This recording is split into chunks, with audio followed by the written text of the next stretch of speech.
Hey YouTube, Poopslag here, and this is TurboFat, an open source puzzle game I'm making in Godot. The source code's linked below if you want to check out how it all works.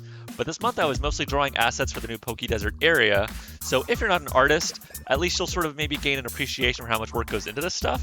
But if you are an artist, maybe you'll pick up some tips and tricks as well. Anyway, let's get started. So as far as the new art assets I created for this chapter, first of all, this red sand texture is new to this chapter, so I created a few tile maps for that and animated little goop ripples that go alongside it.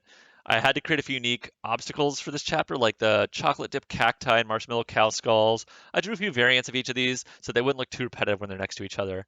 And ditto for the crowds. I wanted to have a big crowd of people, but I didn't want them all look the same. So I drew a bunch of different silhouettes and mixed those up. And then as far as the terrain, like the stuff below you, there's some little drips of chocolate that are on the ground, which is actually unique to this chapter, so I drew those, and footprints of people walking by. And then for buildings, there's these tents that open up eventually, and I drew a bunch of variations because there's going to be like a big shanty town sort of thing, and a rival business that opens up next door. So all these, each one only took me like a few hours or sometimes a day at most, but they did go through a few iterations where I might have drawn one and then realized, well, that's a little too big and I can't just scale it down. I need to redraw the line work so it still looks good. But the final result, I think, looks pretty cool. I'm really happy with it. So as far as these ground textures, I saw it coming that this was just going to be a palette swap for each area, and I really wanted to streamline this. And my initial way of streamlining it was just to have these ugly red, green, and blue textures that I would render and lay out in this tile map, and then apply a cool shader, which would change those ugly red, green, blue colors into like vanilla, chocolatey, strawberry frosting colors. And that worked great on my PC. But on my Android phone, it didn't run as good because, the graphics card you find in a mobile phone is not as good as the graphic card in a high-end gaming PC. So I eventually switched over to using pre-rendered tile sets in this big grid. And the problem is creating these grids takes a very long time.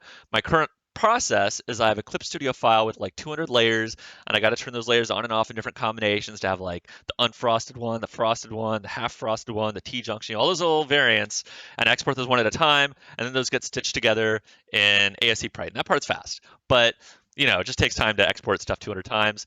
And I could streamline this in a pretty clever way, which is just to lay out the tile set in Photoshop. And then I just turn on, and say, okay, well, let's make the whole bottom tiled out layer strawberry. Now let's try vanilla or whatever. So that'd be cool. Maybe I should do that next time. But, I only got like 2 or 3 more of these. So automating at this point feels sort of silly. So maybe I should just bite the bullet.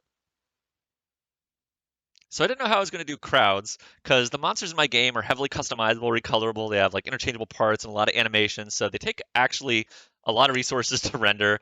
And on my phone, rendering about 10 at a time seems to be the limit. So I don't want to push it harder than that. People have worse phones than me. So how was I going to do like a whole crowd of these guys? I ended up thinking like I'll just have a very simple silhouette, which can be recolored in different shades of brown. So you can see there's like a crowd of them, and a very simple animation, just like 2 frames where their head bops up and down so you can see they're alive. And this is the result. I think it looks pretty great. So lastly, creating cutscenes for this new area. I'm converting these handwritten cutscenes into ChatScript, which is a language I made up, which combines human-readable dialogue, emotes, and stage instructions that say things like, Ernie enters, faces right, and says, I'm not sure, with a pensive expression, or whatever. So it's just a lot of busy work, not the most technically interesting to talk about, but it is a lot of fun, honestly, and it has to be done. So that's it for January. The whole Poké Desert area is all drawn and stuff and decorated nicely. Next month, we're going to finish the area, so it'll be added to the game. It'll have its own little cutscenes, a few new puzzle mechanics, and custom levels and stuff. So I have one idea for a new puzzle mechanic we'll go ahead and share, which is I wanted to have this night onion, which will sprout up, and as long as that's in the sky, the whole playfield will be shrouded in darkness where you can see, but just like this silhouette, which makes it sort of hard to play. I think it'll be kind of fun. And if you have your ideas, I like this mechanic specifically because it's like a big flashy mechanic where if it shows up in a game trailer, you're like, whoa, what the heck is this? It looks really cool. I'm shooting for those over the more cerebral kind of mechanics I was coming with intuitively, where it's like, oh, you can only rotate your piece when it spawns. It's like, that's kind of an interesting mechanic, but if someone looks at it, they're like, I don't get what's going on. It doesn't look interesting. So I want cool looking stuff, If you have your ideas, share them with me on Discord. We got a Discord down below. You can just go ahead and join it. We also got a Steam page if you want to wishlist the game. And if you just want to try it out and see if you like it, it's still free on GitHub and itch.io. Thanks so much for watching, guys, and I'll see you guys next month. Later.